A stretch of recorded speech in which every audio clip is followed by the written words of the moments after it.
सत्संगी नहीं है।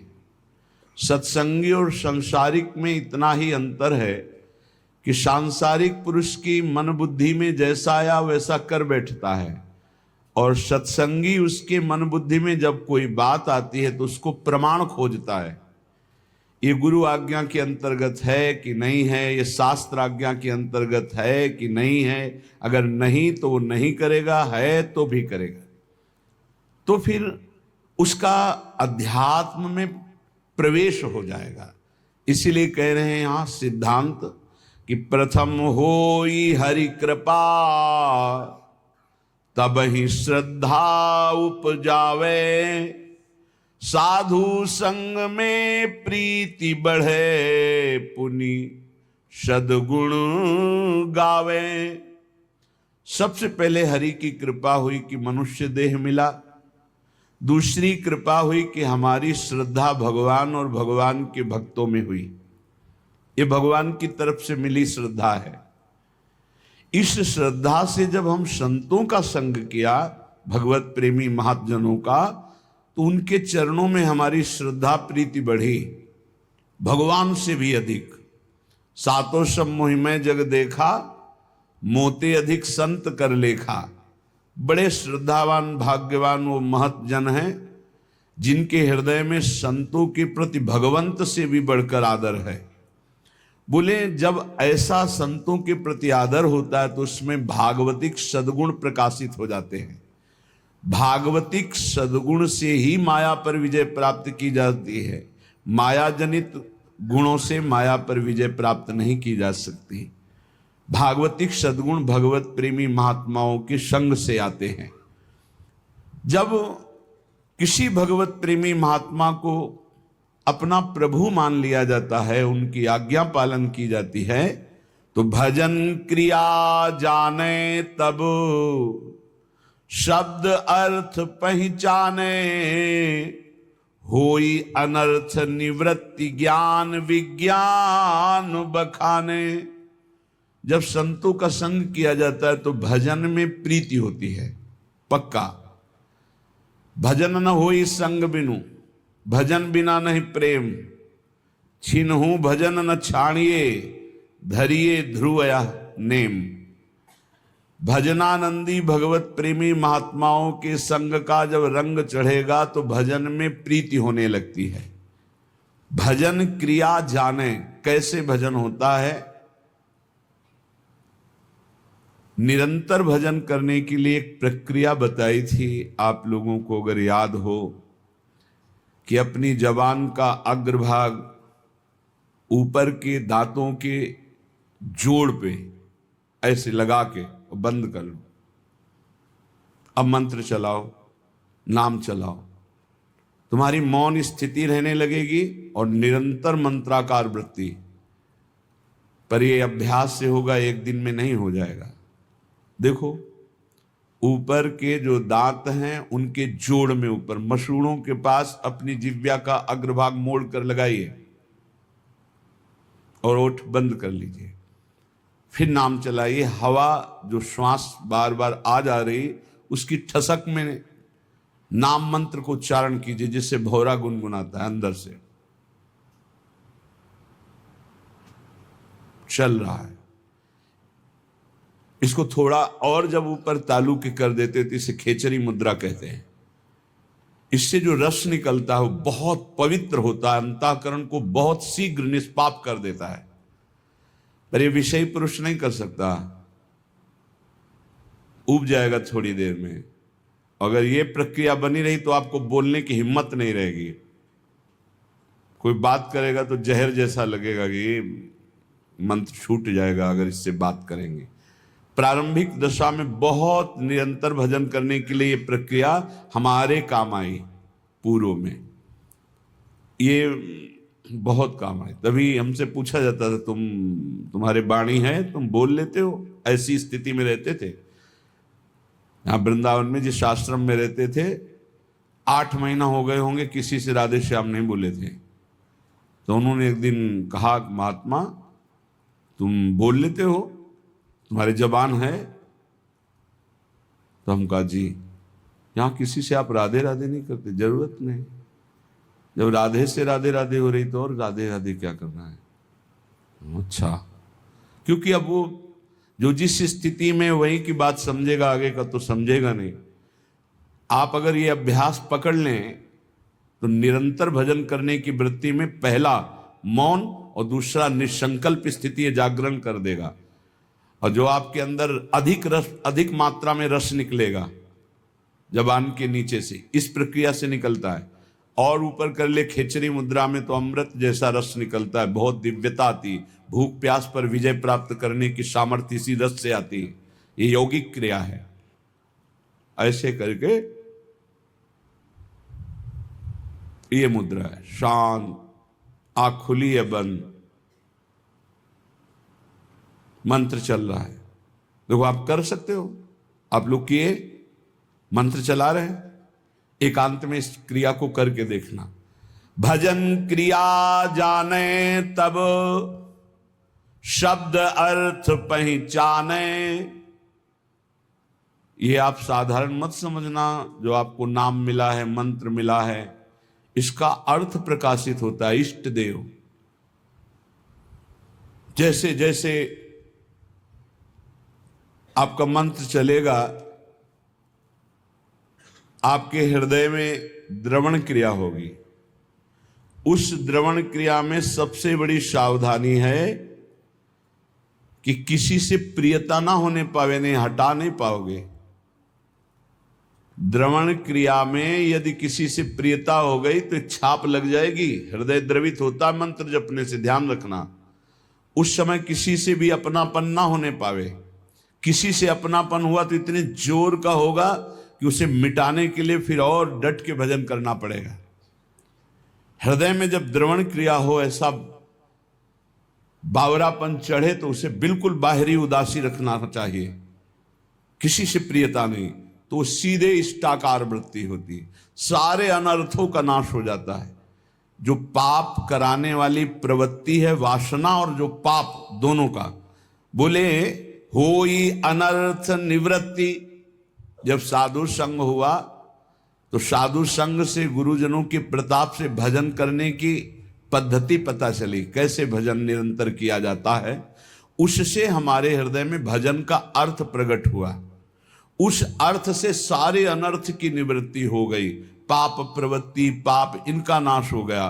तो बोले होई अनर्थ निवृत्ति। और जहां अनर्थ निवृत्ति हुई तो ज्ञान विज्ञान बखाने, अंदर ज्ञान जागृत हो गया।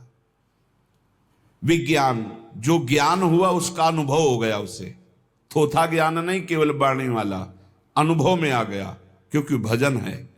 ज्ञान विज्ञान बखाने, फिर निष्ठा इष्ट विषय बढ़ के मन निश्चल होई।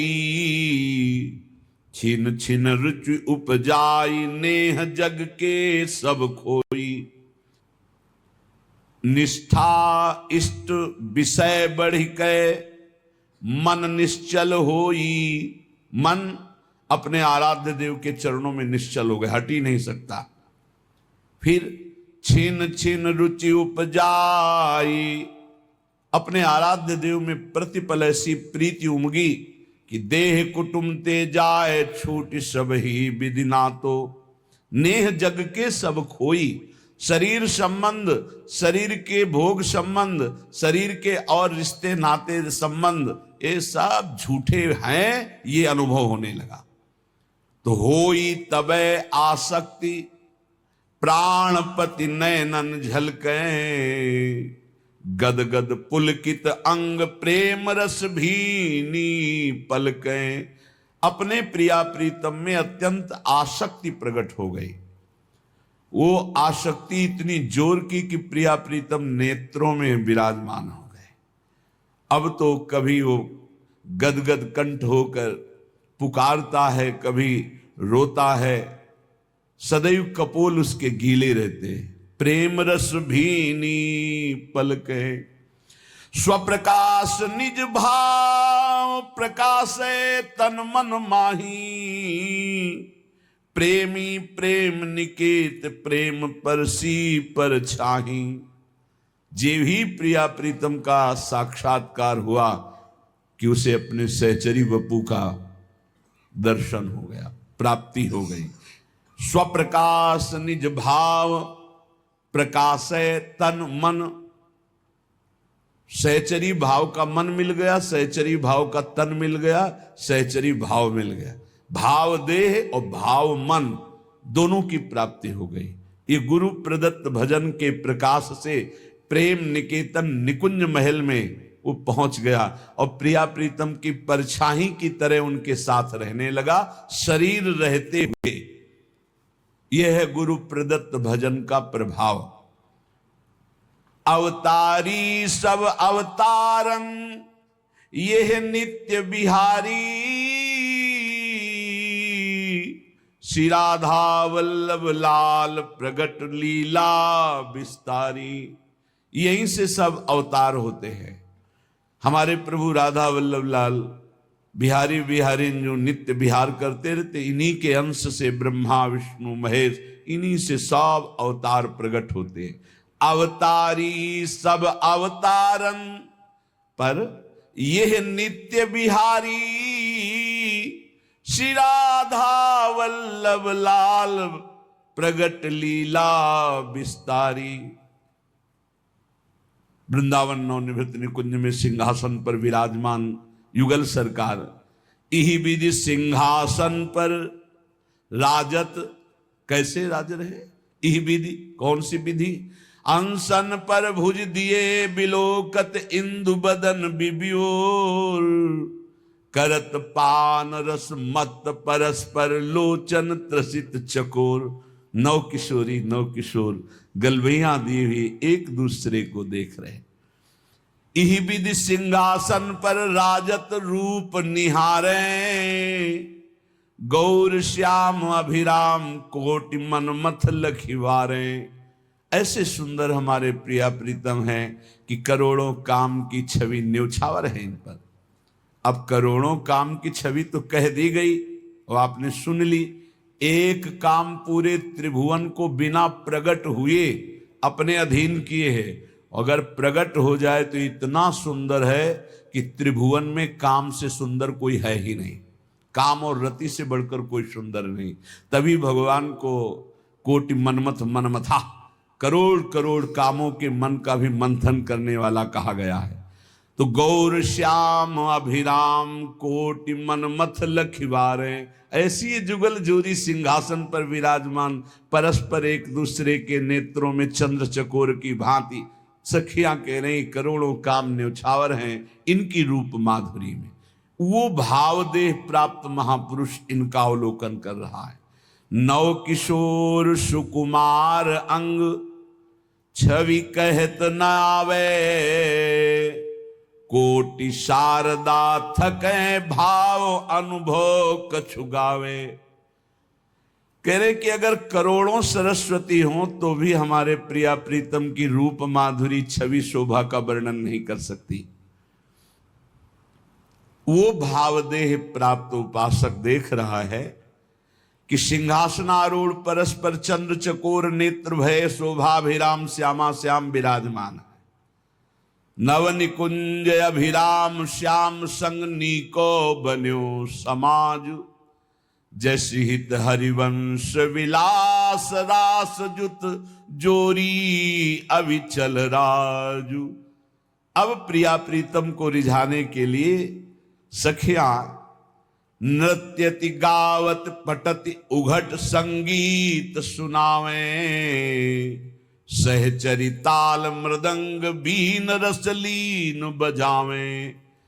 कोई तो सुंदर नृत्य करते हुए श्री चरण और कर हाव भाव प्रकट करते हुए पटका रहे, कोई बड़े उच्च स्वर से आलाप लेकर संगीत से युक्त राग रागिनियों की तान छेड़ रहे, कोई सहचरी ताल मृदंग बीणा रस में लीन होकर बजा रही।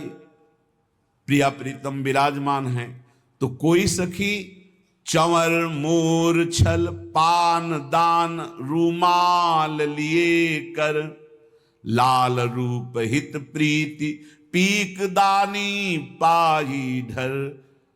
सखियां कुछ नृत्य कर रही, कोई संगीत बजा रही, तो कोई सखी चमन कर रही, तो कोई मोरछल, कोई व्यजन पंखा कर रही, कोई रुमाल लिए खड़ी है कि जरा भी पसीने की बूंद आए तो उसे पोंछ दे।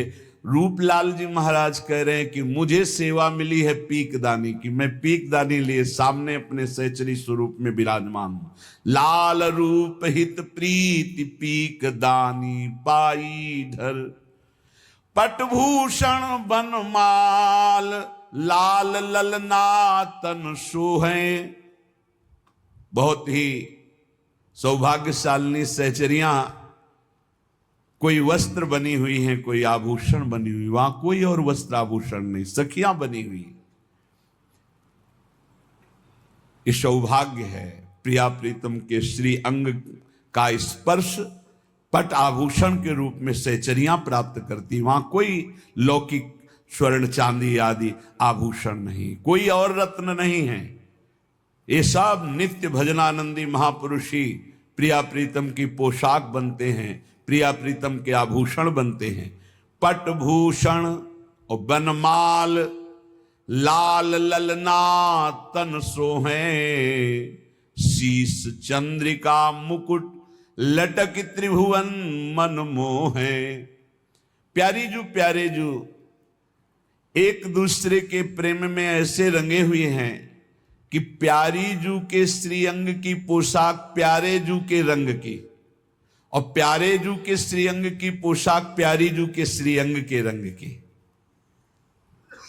प्यारे जू मोर मुकुट धारण किए हुए झुका हुआ है प्रिया जू की तरफ, और प्रिया जू की चंद्रिका मोर मुकुट का स्पर्श कर रही है। त्रिभुवन मनमोहन ऐसे युगल सरकार को सखियां रिझा रही। वो भावयुक्त उपासक देख रहा है। अद्भुत अमित अपार सकल सिंगार विराजे, भूषण भूषित अंग अंग लख मन मथ लाजे। ऐसे हमारे जुगल किशोर हैं कि उनकी श्रीअंग की शोभा देखकर करोड़ों काम लज्जा युक्त हो जाते हैं। हाव भाव लावण्य सिंधु रस कहत नावे, शेष सुरेश महेश निरंतर गुण गन गावे। भगवान शंकर, देवराज इंद्र, ब्रह्मा जी और अनंत महिमाशाली भगवान शेष, ये सब बड़े बड़े हमारे प्रभु की प्रभुता का गान करते रहते हैं पर पार नहीं पाते। वही हमारे प्रियालाल का जो हाव भाव लावण्य प्रेम रस, ये वाणी की सामर्थ्य नहीं कि इसका गान किया जा सके।